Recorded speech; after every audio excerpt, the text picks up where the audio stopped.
தனுசு தனுசு ராசிக்காரர்களுக்கு இப்போது 7ஆம் இடத்திலிருந்து ராசியை பார்த்து ஓரளவிற்கு நற்பலன்களை கொடுத்து கொண்டிருந்த இந்த உங்களுடைய ராசிநாதனாகிய குரு பகவான் இப்போது அதிசார குரு பயிற்சியாக 50 நாட்களுக்கு 8ஆம் இடத்திற்கு மாறி மறையப் போகிறார். ஆனாலும் பாருங்கள், உங்கள் ராசிநாதன் உச்சத்தை அடையப் போகிறார். அக்டோபர் மாதம் 18ஆம் தேதியிலிருந்து டிசம்பர் மாதம் 5ஆம் தேதி வரைக்கும் இந்த அதிசார குரு பயிற்சி நடக்குது. ராசிநாதன் உச்சத்தை அடைவது என்பது ஒரு மிகப்பெரிய பேரு. என்னதான் 8ல் மறைஞ்சாலும் வருஷத்துக்கு 12 வருஷத்துக்கு ஒரு தடவை தான் அவங்க ராசிநாதன் உச்சத்தை அடைவார். அந்த அமைப்பு இப்போது தனுசு ராசிக்காரர்களுக்கு அபாரமான நல்ல நன்மைகளை செய்யக்கூடியதாக வந்திருக்கிறது. ராசிநாதன் உச்சம் அப்படின்னா அவரவருடைய பிறந்த ஜாதக அமைப்பிற்கு ஏற்றாற் போல மிகப்பெரிய நல்லவைகள் குருதசை குருபக்தி நடக்கிறவங்களுக்கெல்லாம் பெரிய அளவுக்கு நல்ல யோக பலன்கள் கண்டிப்பாக நடக்கும். குருபக்தி நடக்கிறவங்களுக்கு ஒரு 50 நாட்களுக்கு உண்மையிலேயே நல்ல பலன்கள் நடக்கக்கூடிய அமைப்புகள் இப்போது கண்டிப்பாக இருக்கின்றன.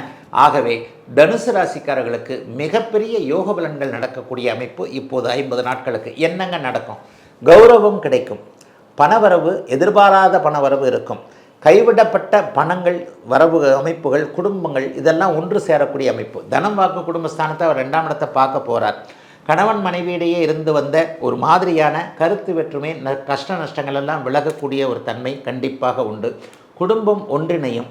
இவரை கல்யாணம் பண்ண முடியாது, அவரை கல்யாணம் பண்ண முடியாது, இவரை காதலிக்க முடியாது, அவரை காதலிக்க முடியாது, இவர் கிடைக்க மாட்டார், அவர் கிடைக்க மாட்டார்னு இது வரைக்கும் கொஞ்சம் தன்னம்பிக்கை இல்லாமல் இருந்தவங்க எல்லாருக்குமே அதற்கான அத்தனை வழிமுறைகளும் கிடைக்கக்கூடிய அமைப்புகள் நிச்சயமாக இருக்கின்றன.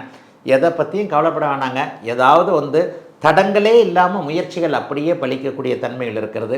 2, 4, 6ஆம் இடங்கள் இப்போது மிகப்பெரிய அளவில் 12, 2, 4ஆம் இடங்கள் மிகப்பெரிய அளவில் நல்ல வலிமையை கொண்டிருக்கக்கூடிய காரணத்தினால் எதையும் செய்யலாம் என்கின்ற அமைப்பு. சிலருக்கு செலவு செய்யக்கூடிய அளவிற்கு நல்ல வருமானங்கள் வரக்கூடிய அமைப்பு.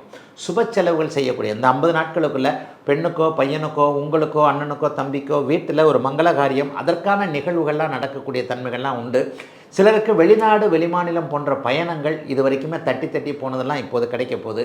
மேற்கு நாடுகள், ஐரோப்பிய நாடுகள், அமெரிக்க நாடுகளுக்கு போகணும்னு நினச்சிக்கிட்டு இருந்த தனுசு ராசிக்கார இளைய பருவத்தினர் எல்லாருக்குமே அதற்கான வாய்ப்புகள் கிடைக்கக்கூடிய தன்மை என தனுசு ராசிக்காரர்களுக்கு ராசிநாதன் உச்சத்தை அடைவதால் ஒரு கௌரவம், அந்தஸ்து போன்றவைகள் நடக்கக்கூடிய அமைப்புகள் உண்டு. மிக முக்கியமாக ஷேர் மார்க்கெட்டு மாதிரியான எதிர்பாராத லாபம் தரக்கூடிய அமைப்புகள்லாம் இப்போது செயல்படும். கடந்த காலத்தில் பார்த்திங்கன்னா அதில் பணம் விட்டுட்டேன், இதில் பணம் விட்டுட்டேன், அதில் பணம் வாங்கினேன், அவர்கிட்ட பணம் விட்டுட்டேன், இவர்கிட்ட பணம் விட்டுட்டேன், ஒரு மாதிரியாக ஆசை வார்த்தை காட்டி தூண்டில் போட்டு எங்கிட்ட பணத்தை பிடிங்கிட்டாங்கன்ற மாதிரியாக இருந்தவர்களுக்கு நீங்கள் உழைத்த பணம் உங்களுக்கே திரும்ப வரக்கூடிய 8, 12ஆம் இடங்கள் வலுவாக இருக்கக்கூடிய தன்மைகள் இருக்குது. சிலருக்கு அதிகமான ட்ராவல் இருக்கும். அங்கே அக்கம் பக்கம் ட்ராவல் பண்ணி அதன் மூலமாக முன்னேற்றம், ஏற்றுமதி இறக்குமதி தொழிலில் நல்ல லாபங்கள் கிடைக்கக்கூடிய 2025ஆம் ஆண்டு இப்போது நடைபெறக்கூடிய அதிசார பொறுப்பேற்சி தனுசுக்கு நன்றாக இருக்கக்கூடிய யோக காலமாக அமையும் என்பதே உண்மை.